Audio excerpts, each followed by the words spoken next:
O projeto encontra-se no centro da freguesia de Ramalde,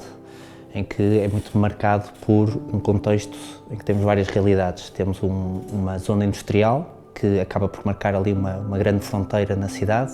Depois temos a parte da VCI, outra fronteira, e temos depois um núcleo muito próximo ao terreno, um núcleo de Requesente, um núcleo histórico, e ainda uma série de novos edifícios e edifícios antigos de habitação. Portanto, a integração tinha que ter em conta todo este contexto, e o que se procurou fazer foi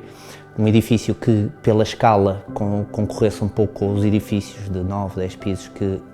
a Envolvente tem, habitacionais, mas que depois pela forma, pela imagem e também depois pela sua forma mais isolada de estar, acaba por ganhar o protagonismo que a Liga pedia. Portanto, o que acabou por fazer foi, uma grande parte do edifício acaba por estar sob um parque natural, um parque verde, a parte mais pública do edifício, e o programa mais de escritórios e de administrativo acaba por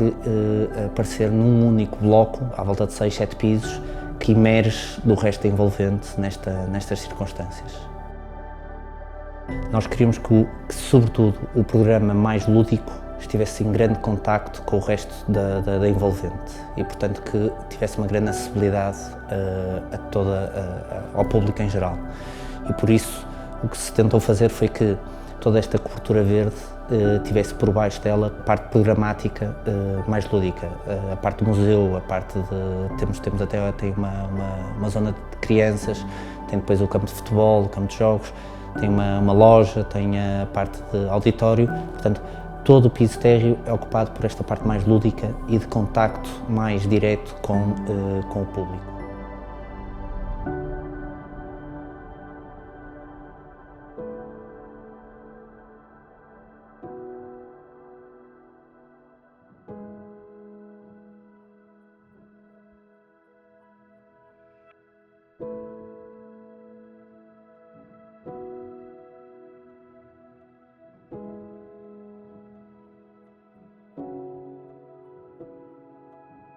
À medida que o edifício cresce e subimos nos vários pisos, todo o caráter do uso fica mais privado e acaba por realmente ter uma série de programas intermédios para empresas, para a universidade, que ocupam os pisos intermédios, um restaurante também, e depois nos pisos de cima acabam por ser os escritórios com uma série de 2 pisos para a maior parte dos funcionários da Liga e o último piso para a administração da Liga. Então acaba por se resumir nesta dualidade entre o público, um volume mais horizontal, e tudo o que é mais privativo num edifício mais vertical. A engenharia tem uma entrada fundamental logo no início da concepção do projeto de arquitetura, porque aí nós conseguimos perceber a visão arquitetónica e a partir daí começamos a estudar diferentes opções para as diferentes engenharias. Essa fase envolvente o projeto nós consideramos que é a fase mais importante, porque é uma fase muito inicial onde nós conseguimos expor várias opções e estudar essas opções e ao mesmo tempo agregar a informação das diferentes especialidades para depois as fases seguintes do projeto estarem mais coordenadas e com soluções mais consolidadas. Todo o volume de baixo é muito marcado pela parte de ter uma cobertura que é percorrível, cobertura verde, e portanto queremos sublinhar sobretudo a continuidade também da Ribeira da Granja, que passa, nós temos uma zona que é onde a Ribeira da Granja surge, e por isso há uma ligação a um parque que também está a ser reabilitado, a um parque verde é quase a continuidade para a cobertura. E esse aí tem logo uma particularidade, que é realmente conseguir desenvolver numa grande extensão uma cobertura verde, em que tiveram que ser pensadas todas as drenagens de águas pluviais e todo o aproveitamento dessas águas também, tal como depois todas as cargas que poderiam ser por cima ocupadas. Por isso, o sistema construtivo que foi utilizado para esse piso é muito marcado pela condição de cobertura verde e depois também pela ondulação que queremos dar ao edifício. E por isso O material que tínhamos realmente com mais viabilidade para o fazer era o betão e, portanto, o betão aparente acaba por ser uma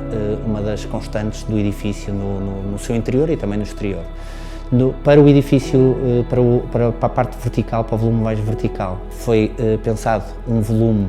mais polido, mais tratado, era onde realmente tínhamos a maior parte dos escritórios, e aí tratou-se de trabalhar quase como uma joia, um grande volume em vidro, que tínhamos que depois criar um fator mais icónico, e por isso tratamos de desenhar uma fachada, uma pele, que acaba por relacionar também um pouco com o mundo do futebol, a imagem imagética do futebol,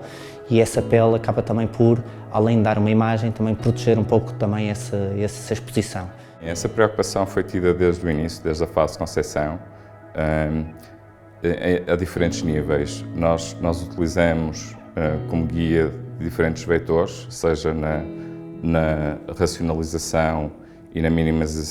minimização da utilização dos recursos, seja na utilização eficiente desses recursos e seja na circularidade desses recursos.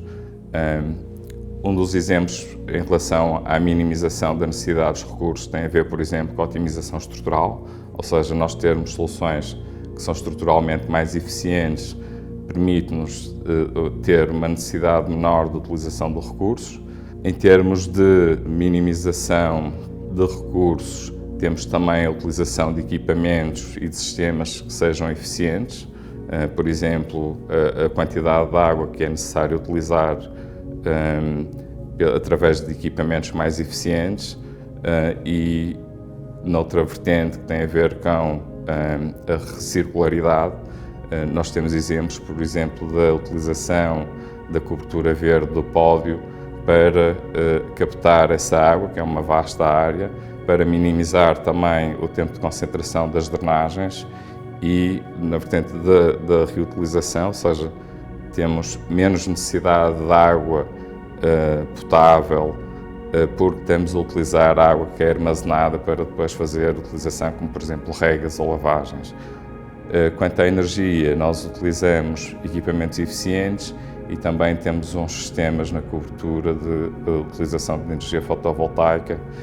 e, em termos de envolvente, seja de envolvente térmica, temos uma envolvente eficiente e o facto de termos também uma pele sobre a envolvente envidraçada também nos permite ter ali alguns ganhos em termos energéticos. Relativamente à estrutura, o nosso estudo partiu de uma base em que nós fragmentamos o edifício em zonas que fossem sui generis, ou seja, que não tivessem uma relação estrutural direta em termos de solução. Uma dessas partes teve a ver com o cubo,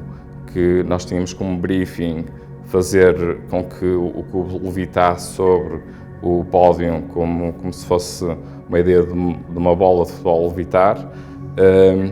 Uma das soluções que nós estudamos e que acabou por ser desenvolvida foi utilizar um núcleo central em betão que depois, a partir de uma estrutura metálica, suspendia toda a fachada e essa solução também foi adotada porque tínhamos um requisito programático que tinha a ver com a velocidade da construção. Ou seja, nós com uma solução de estrutura metálica conseguíamos acelerar bastante o programa e ao mesmo tempo, enquanto se fazia determinadas obras ou determinadas partes da estrutura do edifício no local, havia outras partes suplementares a ser fabricadas fora do local da obra e depois a assemblagem seria muito mais rápida do que estar a fazer toda a construção no local. O facto de nós termos uma estrutura metálica permitiu também ter alguma flexibilidade e libertar alguns elementos estruturais normais, como por exemplo pilares, sobretudo nos cantos, para criar uma visão arquitetónica mais aberta e mais desafogada sobre a paisagem. Outro ponto interessante teve a ver com o auditório, que numa fase inicial tinha uma forma muito orgânica e nós tivemos que estudar um conjunto de soluções técnicas que permitissem construir esse auditório sem fugir demasiado à intenção arquitetónica, que era manter um desenvolvimento orgânico do terreno no exterior que camuflava a forma do auditório. Nós, a partir daí, geramos, no fundo, uma curva que se trata de uma casca em betão, que durante a execução da obra se percebeu que ia ter umas condicionantes muito elevadas em termos construtivos, e depois acabou por ser adotada uma solução mais facetada, em vez de uma solução mais curvilínea.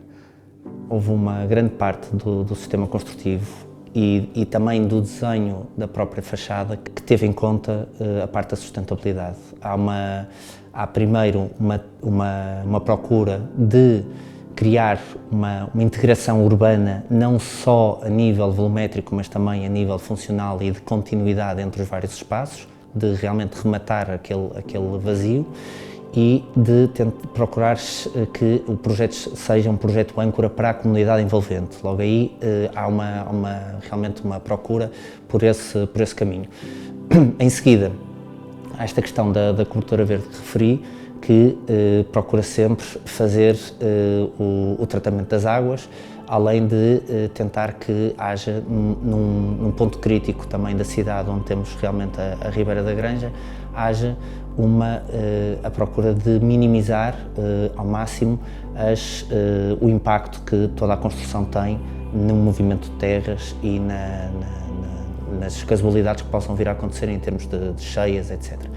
Por outro lado, o volume mais vertical, o cubo, acaba por ter uma fachada dupla que mitiga, por exemplo, os efeitos de ilha de calor na envolvente e que também vem trazer uma maior sustentabilidade e maior eficácia energética ao interior do edifício. Portanto, são esses dois pontos principais do terceiro, com a questão da integração, em que foi pensada a sustentabilidade do projeto.